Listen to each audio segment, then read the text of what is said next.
안녕하세요. 브레인테크 강사 이소은입니다. 이번 강의는 수학 문제집에 대해서 한번 설명을 해보자 해요. 수학 문제집이 여러 종류가 있어요. 특히 제가 지금 말씀드리고자 싶은 거는 초등학교 저학년이에요. 지금 대치동 중심으로 6살, 7살짜리 아이들이 지금 최고로 생각하는 수학을 최상의 수학 그걸로 생각하고 그걸 많이 풀린단 말이에요. 그런데 이것이 좋을 수도 있고 나쁠 수도 있어요. 왜냐면은 아이들 레벨에 따라서 그게 가능하면 해도 되는 거예요. 그런데 제가 항상 얘기하지만은 아이들 나이에 맞는 문제집을 해주는 게 제일 좋아요. 6살, 7살짜리 아이들 해준다고 뭐 초등학교 2학년, 3학년짜리 문제집을 미리 땡겨서 한다든지 이러는 거가 겉으로 보기에는 멋있어 보일지 모르지만 실질적으로 또 그렇지가 않단 말이에요. 그리고 아이들이 틀린 문제를 어머님들이 또 채점을 하면서 분석을 하면 되는데, 뭐 최상위 문제집에서 80점 이상 맞았다. 그러면은 만족을 하는 거예요. 이게 문제가 된다는 거예요. 20점 틀린 게 뭔지를 알아야 되는 건데, 그거를 생각을 안 하고, 그냥 맞다, 틀리다만 보시는 거예요. 틀린 것이 무엇인지, 그거에 대해서 분석을 하는 게 중요해요. 일반 단순 계산은 다 맞았는데 서술형 문제를 많이 틀렸다. 이런 거는 뭐, 애들이 나이가 먹으면은 되겠지라고 생각하면은 큰 오산이란 말이에요.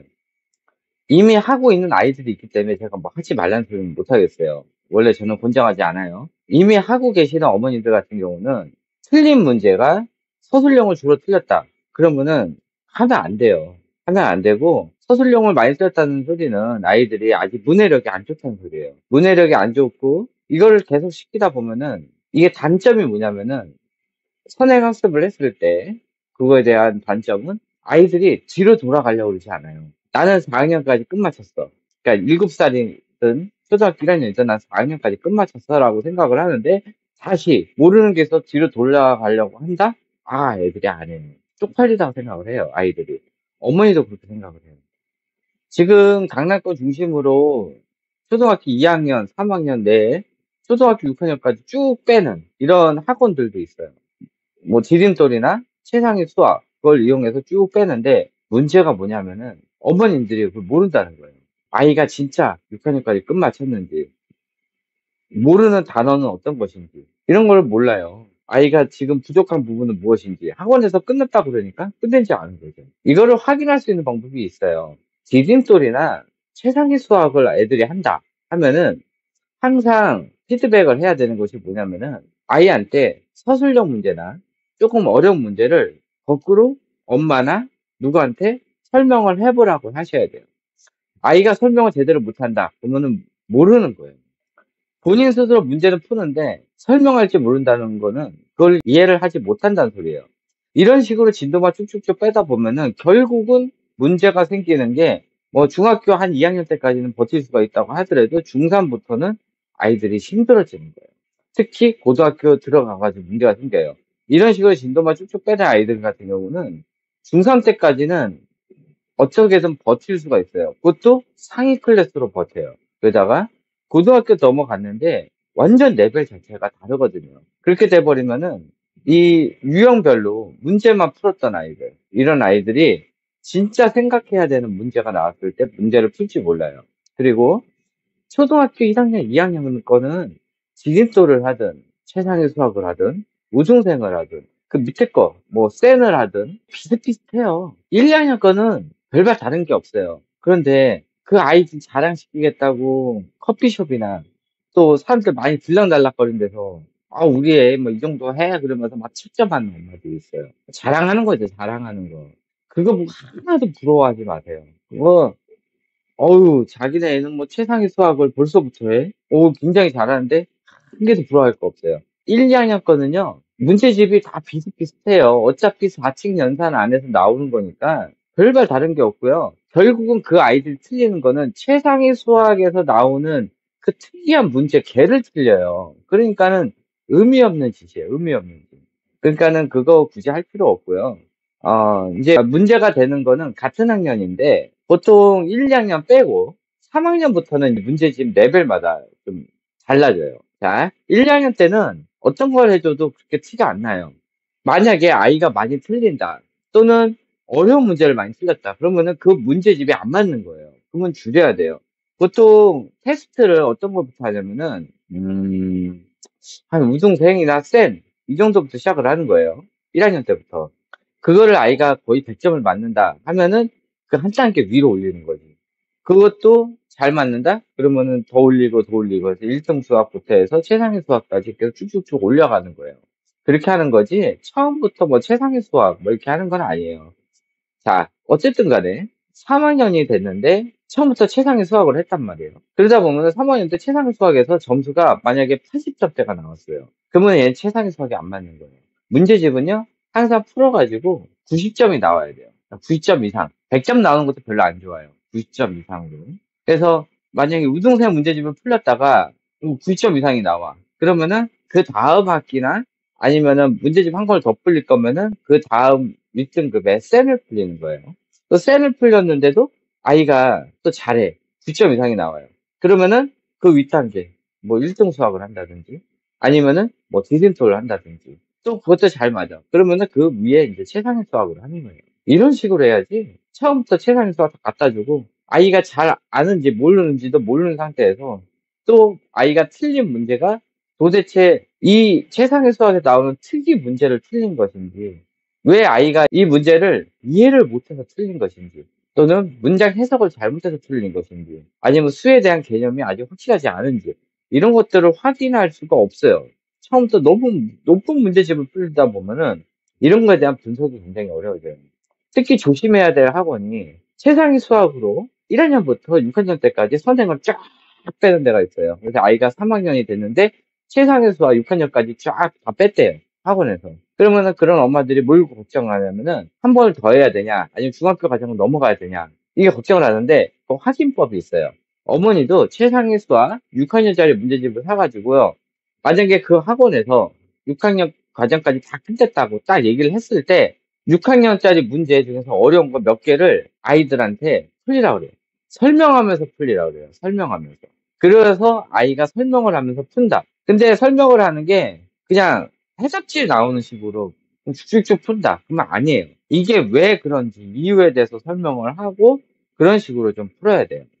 그래서 문제집을 풀 때 한 3학년 단계 위에부터는 문제집에다 낙서를 하지 말고요, 옆에다가 노트를 하나 준비하세요.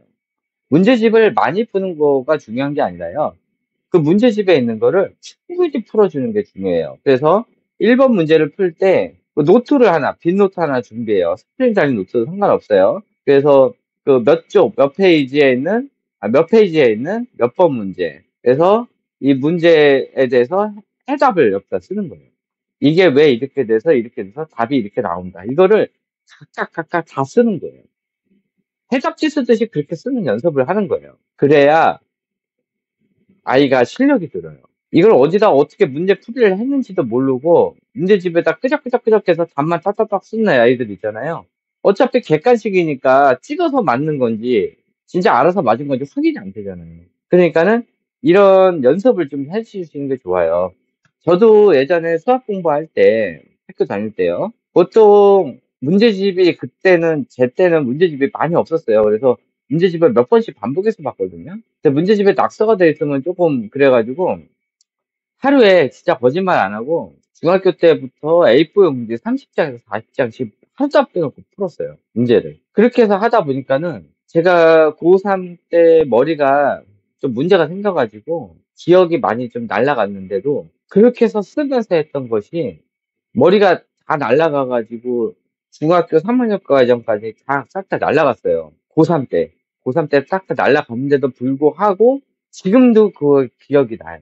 제가 그 풀었던 것들. 그러니까는 이 연습장에다가 그 풀이별로 해서 쭉 풀어주는 연습이 굉장히 중요해요. 이게 고등학교 때 쓸모가 있어요. 그래서 그렇게 연습을 매일 하다가 매일 하면서 풀다 보면은 나중에 이게 뭐가 좋으냐면은 수학 문제에서 어려운 문제가 나왔을 때 피하는 것보다 이거는 어떻게 풀까 하고 막 고민을 하는 이런 세상이 발생돼요. 그래서 많이 문제집을 푸는 것도 좋기는 해요. 그런데 문제를 다 이해를 못하고 막 푸는 거는 별로 좋지가 않아요. 그래서 그렇게 하시는 게 좋고요. 너무 높은 문제집을 많이 푸는 것보다 중간 단계, 그러니까 중상 단계 문제집을 두 번 푸는 게 더 효과적이에요. 이게 최상위 수학을 많이 푼다고 이게 좋은 건 아니에요. 일단은 초등 저학년 때, 1, 2, 3학년 때는 최상위 수학보다 우등생이나 센 정도의 문제집을 두 번 풀려주는 게 더 효과적이에요. 그 문제 풀 때 제가 아까 얘기한 대로 이렇게 푸는 연습 시키면 좋은데 1학년 때는 좀 어렵고 2학년 때 정도부터 이렇게 풀어주시는 게 좋아요. 그래서 1학년 때는 엄마가 이제 좀 샘플로 해서 해주시고 2학년부터는 아이보로 문제집에서는 답만 표시를 하고 문제풀이는 다른 쪽에다가 직접 전부 다 해주시는 게 더 좋아요. 그래서 문제를 객관식 문제도 서술형 문제 풀듯이 다 그래서 식답, 식답 이렇게 쓰는 식으로 해주면은 더 효과적이에요. 그렇게 해주시고요. 문제가 많이 틀려서 아이가 점수가 80점 이하로 내려온다. 그러면 무조건 문제집 레벨을 낮춰야 돼요. 80점 이상 올라간다? 그럼 문제집 레벨을 한 등급씩 올려요. 한 등급씩. 그, 뭐, 한 번에 한다고. 아, 우등생 풀다. 잘 풀래? 그리고 그 다음에 뭐, 지심표 갖다 놓고, 뭐, 최상위 수업 갖다 놓고. 그게 풀리면 안 돼요. 이게 다 아이들 레벨에 맞는 문제집 순서가 있으니까, 그 수학 문제집, 초등 수학 문제집 종류 해가지고, 레벨, 이런 거 찾아보면은 쭉 나와 있어요. 그리고 그 회사마다 나오는 게 또 다르고요. 그리고 아이들 문제집 풀릴 때 중학교 과정도 연계되는 문제집을 해주시는 게 좋아요. 중학교 때 센 풀려요. 그다음에 RPM 풀려요. 또 A급 수학이 있는데 이건 너무 어려워서 심심하면 심심풀이로 풀려도 굳이 할 필요까지는 없어요. 그래서 중학교 때 센이 좀 어려워요. 그래서 센은 무조건 하나 들고 가야 돼요. 뭐 최상위 수학을 풀린다고 하더라도 센은 무조건 한 권은 해줘야 돼요. 그래서 센 한 권에 뭐 다른 문제집 하나 해주시면 좋아요. 그리고 또 전할 말씀 더 있는데 일단은 요 정도로 끝내도록 하고요. 또 정리된 다음에 또 다른 강의 이어서 해드리도록 할게요. 아, 참, 그리고요. 제가 계속 말씀드리지만은 제 강의는 조금 길어요. 그래서 그 이유가 있어요. 어머님들이 이 짧은 영상들을 많이 보다 보면은 이게 뇌가 좀 단순해져요. 그건 아이들도 마찬가지고 또 지금 어머니뿐만 아니라 아버님들도 보실 수도 있고 그러긴 한데 어쨌든 간에 요즘 쇼츠나 또 페이스북 릴스, 또 인스타그램, 틱톡 이런 것들을 자주 보다 보면은 생각하는 그 폭이 좁아져요. 그래서 이런 선동하는 유튜버들한테 많이 속을 수가 있어요. 생각의 폭이 좁아들고 또 전두엽 기능이 약화가 돼요. 이 휴대폰을 보는 것 자체가 전두엽 기능이 약화가 되는데 거기에다가 쇼츠를 많이 보다 보면은 더 약화가 돼요. 그래서 하루에 한 번 정도는 최소 1시간 정도 되는 강의를 그냥 들으세요. 그렇게 해서 많이 듣다 보면은 이 짧은 강의만 계속 들을 때보다는 많이 나아질 거예요. 그리고 생각의 폭도 점점 넓어져요. 그래서 평상시에도 심심하다고 쇼츠 많이 보시거나 그러시면 별로 안 좋고요. 어차피 쇼츠 보셔도 나중에 머릿속에 기억에 남는 게 없어요. 도움이 안 돼요. 그래서 쇼츠를 굳이 심심하다 하시면은 30분 이내로 보시는 게 좋아요. 그래서 저도 요전에 테스트를 한번 해봤어요. 저는 무조건 강의를 하기 전에 저 스스로 다 테스트를 해보고 하는 거예요. 그래서 제가 쇼츠를 한번 봐보고 어떻게 좀 변화가 되나 이런 거 봤더니 좀 안 좋아지더라고요. 그리고 제가 요 전에 했던 데가 아이들, 초등학교 아이들 그 셔틀버스 하는 데를 했어요. 일부러. 그래가지고 아이들이 어떻게 변화가 일어나나 이런 것들을 좀 봤어요. 특히 1, 2학년 아이들. 그래서 아이들이 휴대폰을 학교를 간 이후에 어머니들 주시더라고요. 그러면은 그 휴대폰을 계속 돌아다니면서 보는 거예요. 그래서 휴대폰을 받기 전에는 그렇게 인사도 잘하던 아이들이 휴대폰을 받는 순간 인사를 안 하기 시작해요. 그리고 휴대폰 쳐받고 길바닥 돌아다니고 위험하죠. 그리고 뭐 하나 봤더니 계속 쇼츠만 보는 거예요. 아이들이.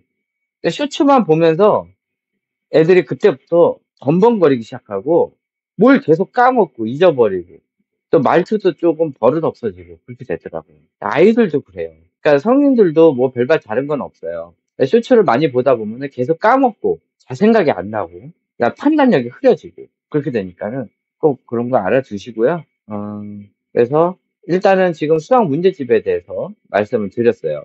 그리고 다음번에부터 지금 조기교육 사기들이 좀 많아요. 근데 이 업체가 사기인 것보다 업체 장사꾼들이 사기예요. 책 파는 그 인간들이 사기꾼들이고요. 그걸 영업하는 사람들이 사기꾼들이에요. 그러니까는 지금 제가 막 몸땡이나 푸땡이나 뭐 굿땡이나 뭐 이런 거 계속 얘기를 하는데 그 학습지가 맞는 학습을 하면 상관이 없어요. 근데 이 영업사원들이 대체적으로 이 소시오패스 이런 사람들이 굉장히 많단 말이에요. 그래서 이 사람들이 속여가면서 영업을 하는 거예요. 그래서 저는 그 영업을 사기라고 하는 거지 그 업체가 사기라고 그러는 건 아니에요. 그래서 그거 참고해 주셔서 어, 다음번 강의부터 좀 들어주셨으면 감사하겠습니다. 네, 이것으로 강의 끝마치도록 하고요. 다음번 강의에서 뵙도록 하겠습니다. 네, 감사합니다.